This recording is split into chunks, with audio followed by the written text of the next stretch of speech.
Como o Espiritismo nos ajuda a entender o mundo de hoje? É isso que o nosso programa se propõe mostrar em conversa com estudiosos da doutrina espírita. E o tema do nosso programa de hoje é família. Prepare-se, Entre Dois Mundos está começando agora.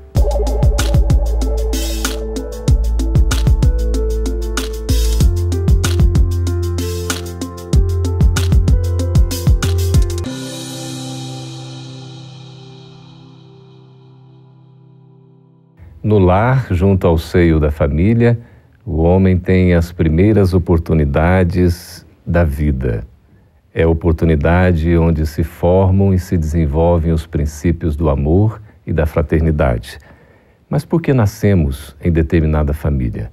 Para a gente conversar a respeito desse assunto tão interessante, estamos recebendo aqui na FEB TV, no seu estúdio em Brasília, as presenças da psicóloga Tereza Cristina. Seja muito bem-vinda. Obrigada. E também do médico Dr. Alberto Almeida. Seja bem-vindo, Alberto. Obrigado, querido.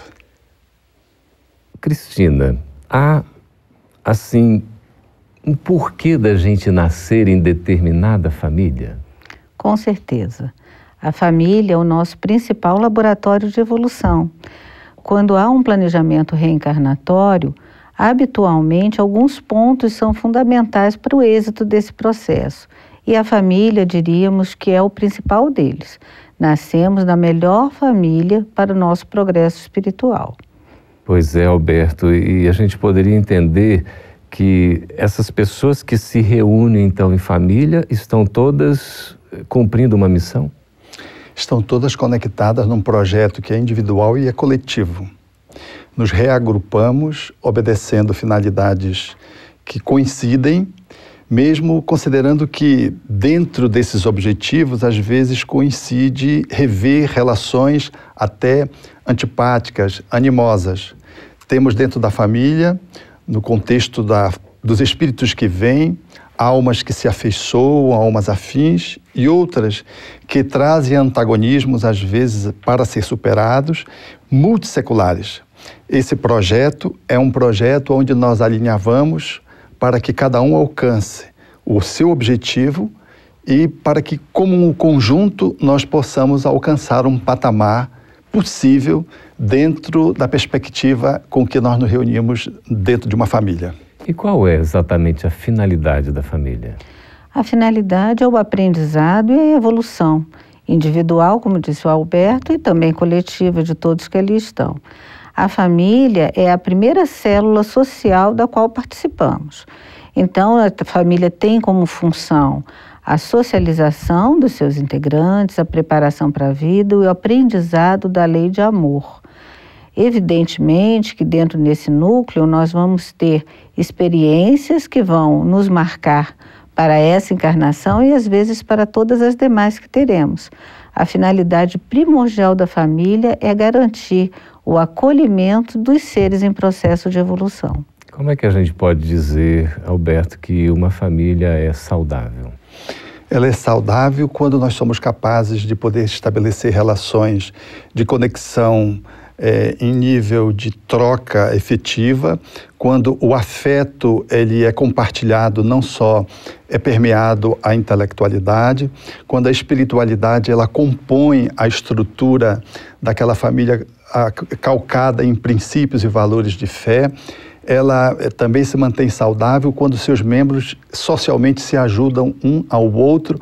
Ela é saudável quando ela assegura a individualidade, não o individualismo, a identidade de cada um, para que dentro do grupo, juntos, nós possamos ser como o dedo das mãos, né? Cada um tem a sua especificidade, estamos juntos, mas cada um tem a sua própria cara. Uma família que assegura a unidade e consegue manter a identidade dos seus membros para que cada um se desenvolva para alcançar os seus próprios objetivos, essa é uma família saudável. Cristina, e o aborto? Como é que a gente pode entender esse assunto tão grave assim? Seria um impedimento para que a família cumpra a sua missão? Não diria eu que é apenas um impedimento, mas um grave comprometimento para saudarmos os nossos débitos e compromissos espirituais. temos no aborto o crime mais hediondo possível a ser praticado contra outro ser humano. Na verdade, o crescimento até mesmo da defesa do aborto está muito relacionado ao recrudescimento do egoísmo que nós temos na nossa sociedade. E a família precisa preparar-se para saber acolher aquele que virá com alguma dificuldade, quando é, no caso, uma criança que se sabe durante o período gestacional que terá alguma má formação, acolher aquele que veio de uma situação às vezes constrangedora, como um estupro, e até mesmo acolher aquela criança que veio num momento considerado pela família inoportuno. Mas a vida é sempre uma bênção e devemos sempre assim a encararmos. Uhum. Tudo em prol da vida, não é, Alberto? Efetivamente. Um aborto, quando ele acontece dentro de uma família, é como se fosse um terremoto. O casal tem dificuldade de se manter acasalado, quando a família mesmo, já uma família organizada, e fica um ponto, psicológica e espiritualmente falando, ali de vulnerabilidade familiar. Há um movimento de morte no circuito da família. É difícil gerir, portanto, quando o casal ou um dos membros decide por essa via, a via do aborto. Porque há um desrespeito a alguém cujo direito não lhe é assegurado, e a vida é um bem disponível, não está ao sabor nem do casal, nem da mulher, nem do corpo da mulher. Há um ser. Na perspectiva espírita, nós somos muito claros, o espírito se vincula no momento da concepção. Seja qual seja, como disse a Teresa, a estrutura física que há de se formar, aquela família, ela se torna maior quando ela faz o acolhimento dessa demanda espiritual que se materializa. Mas quando ela rejeita, ela vai assegurar um ônus que às vezes os problemas que deverão ser enfrentados seriam infinitamente menores do que se acolhesse aquele, entre aspas, filho problemático, doente, com alteração, uma síndrome, por exemplo. Então, nós precisamos hoje falar da vida em todos os seus níveis, a partir da concepção. O respeito à criança, que está a partir da concepção, e o respeito ao idoso, sem lhe antecipar o momento de morte através da eutanásia. Cristina, tendo acontecido, por iniciativa de um dos cônjuges ou dos dois, se há algum arrependimento, o que fazer? Isso daí vai ter que ser depois restaurado o equilíbrio que foi rompido por essa decisão, às vezes até mesmo unilateral. Mas os dois os responsáveis, vamos dizer, terão que estar reajustando o seu equilíbrio perante a lei divina. Muitas vezes o espírito que foi abortado consegue desvencilhar-se daquele núcleo familiar e buscar outros, mas em muitas situações vemos processos obsessivos dolorosos envolvendo a mãe principalmente e os demais participantes daquele processo que foi tão danoso ao processo de evolução espiritual de todos os envolvidos. Estamos conversando com Alberto Almeida, com Teresa Cristina, a respeito desse tema família, tão atual, tão importante e necessário. Se você estiver gostando aí do nosso programa, pode acessar o canal do Gotas de Luz, pode fazer também as suas perguntas a respeito dos temas que nós veiculamos aqui no Entre Dois Mundos. A gente vai para um breve intervalo e daqui a pouco voltamos com a resposta sobre como a reencarnação pode fortalecer os laços de família. Até daqui a pouquinho.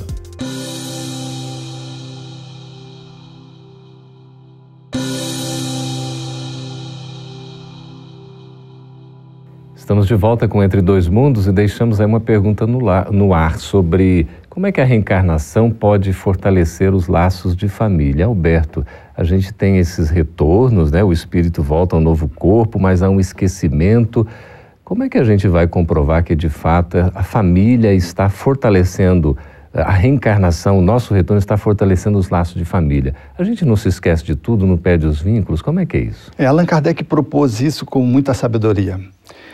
E os espíritos disseram a ele que o espírito, quando renasce, ao esquecer, é mais senhor de si. Nós não renascemos uma folha em branco, nós trazemos tendências, pulsões, inclinações, aptidões inatas. A palavra inata já configura isso. E ao nos reencontrarmos dentro da família, nós trazemos isso na forma de aversões e simpatias.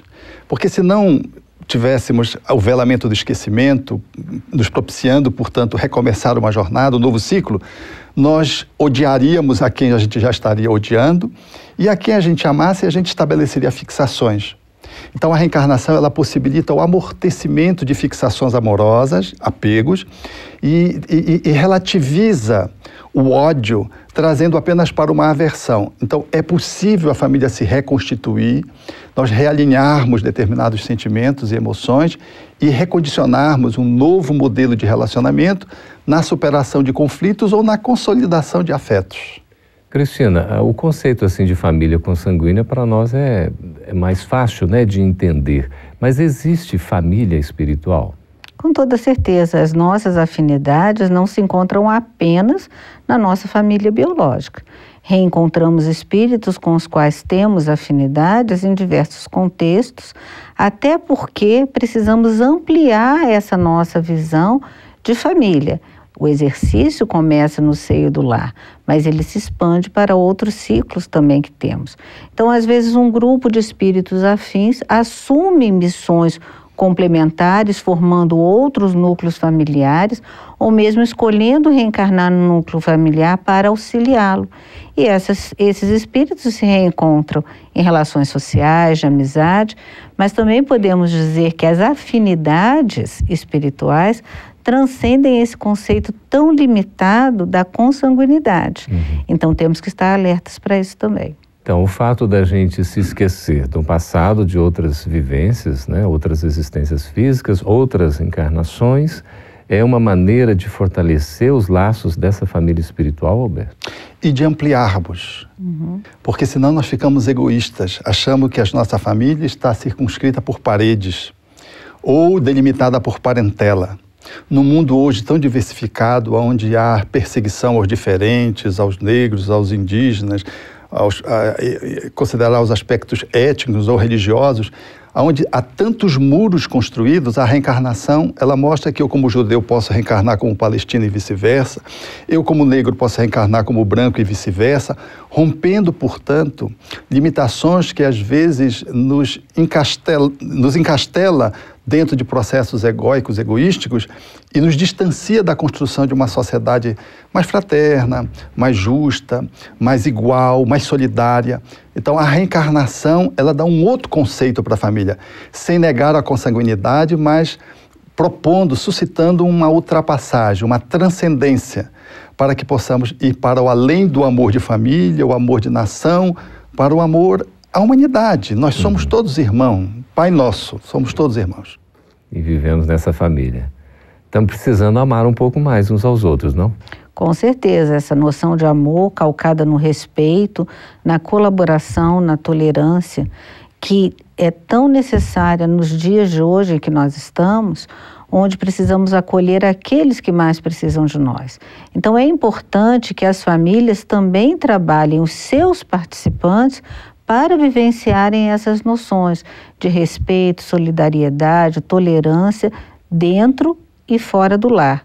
Porque na família, como nos dizem os espíritos, está o nosso primeiro exercício da lei de sociedade, para a qual temos todos que caminhar, buscando o amor universal a que o Alberto acabou de se referir.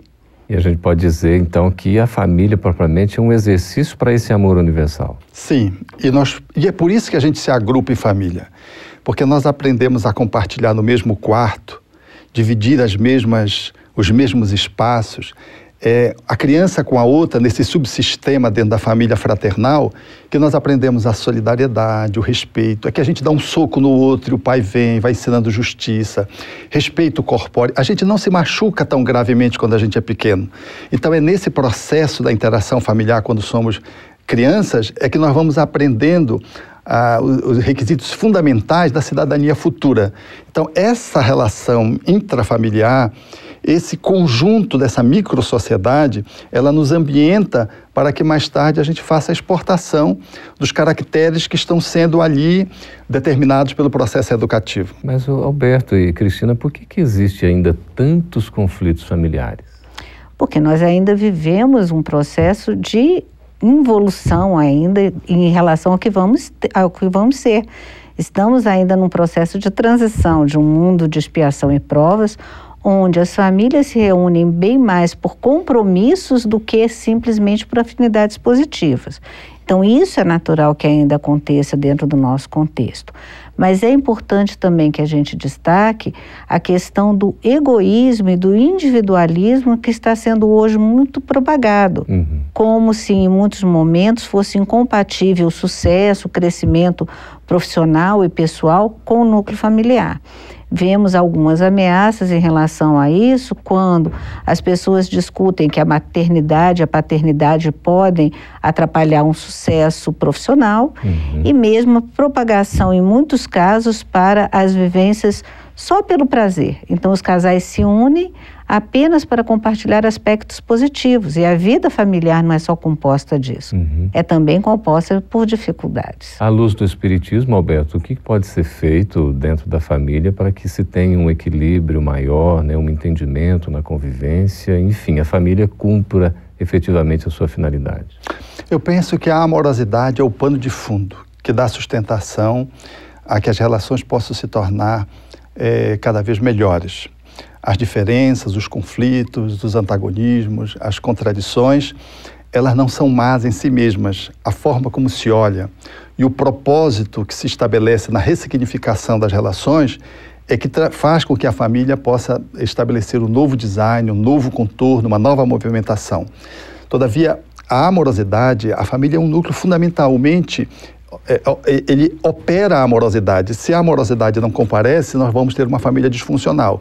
Mas se a amorosidade ela está presente, nós vamos ter elemento, vamos ter substrato, vamos ter combustível para fazer uma longa caminhada de superação e uma longa caminhada para replicar essa família, porque cada membro que vai se emancipando, ele vai replicando a família de origem, porque é inevitável que façamos isso. Então, a amorosidade, eu penso que hoje, na contraposição do egoísmo, ela é a pedra de toque que deve dar um novo contorno na conformação da família. Nós estamos conversando com o Alberto Almeida, com a Tereza Cristina, a respeito desse assunto tão importante que é a família. Envie suas perguntas, sugestões. Se estiver gostando do programa, também assista pelo canal Gotas de Luz.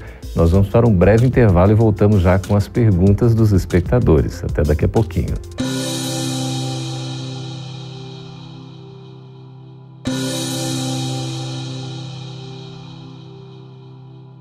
Estamos de volta para responder as suas perguntas. Se você tiver interesse, pode escrever por e-mail que está no nosso vídeo. A sua participação é muito valiosa.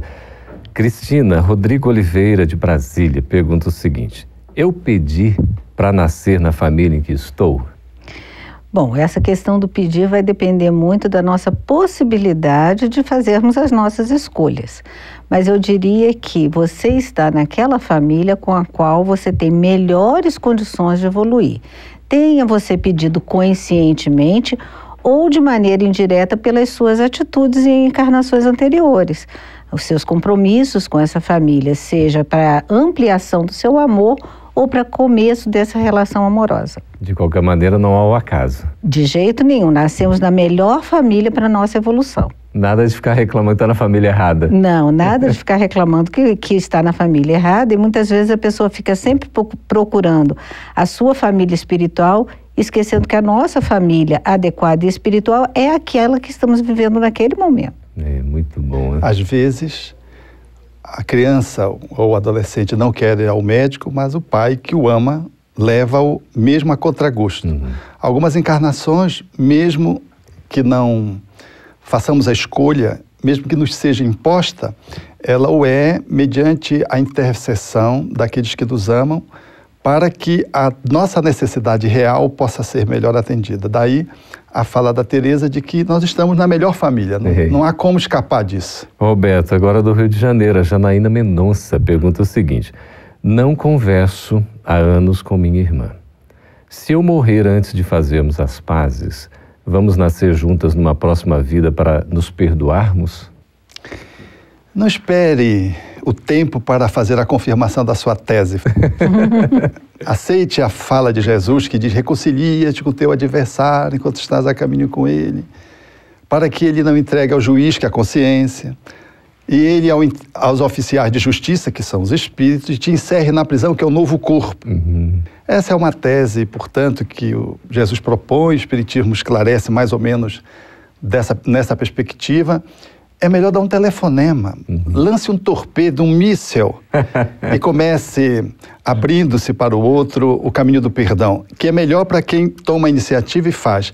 Se o outro não quer, é problema do outro. Diz o Espírito Emmanuel, lembrando Jesus, reconcilia a ti, ou seja, você com você mesmo, com o teu adversário, é um segundo movimento. Quer dizer, se o adversário não quer, aí já é uma escolha dela. Mas você não precisa sair do corpo imobilizada nessa mágoa, nesse rancor, ou numa culpabilidade que tenha interrompido a sua relação. Cristina, Luiz Otávio de São Paulo pergunta o seguinte, aqui coloca assim, sou divorciado e sempre me questiono se fiz o correto, pois eu desfiz a minha família. Na opinião do Espiritismo, eu cometi um erro em divorciar-me? A doutrina espírita, antes mesmo das outras religiões, aborda já na sua codificação inicial no século XIX a questão do divórcio, na época que as outras religiões não falavam. O divórcio, a separação, ele sempre vem, ou deveria vir, na impossibilidade que aquela família continue convivendo de uma maneira saudável e harmônica. Às vezes é um mal menor. Se já houve a separação, não precisa haver o rompimento da questão da responsabilidade, até mesmo da amorosidade. Houve o rompimento da conjugalidade, eu não estou vivendo mais conjugalmente com aquela pessoa, mas eu posso desenvolver ainda uma relação de apoio, uma relação de amizade, de consideração, e isso daí vai estar preservando a responsabilidade do casal, às vezes em relação aos filhos, a continuidade de uma conversa. Então, isso que é importante. E evitarmos trabalhar com essa ideia da culpa, já que a decisão já foi tomada. Mas é importante trabalhá-la de uma maneira saudável e harmoniosa. Mário Silva, aqui de Palmas, Tocantins, pergunta o seguinte, Alberto, as famílias que não são formadas por homem e mulher, são para o Espiritismo consideradas famílias? São outros modelos de família. O Espírito Camilo, através da psicografia de Raul Teixeira, faz menção às famílias homoafetivas e o faz de uma forma muito elogiosa a essa circunstância da adoção de crianças que muitas vezes estão abandonadas e que ganham lá e ensejam ao casal um outro tipo de interação no desdobramento de uma amorosidade.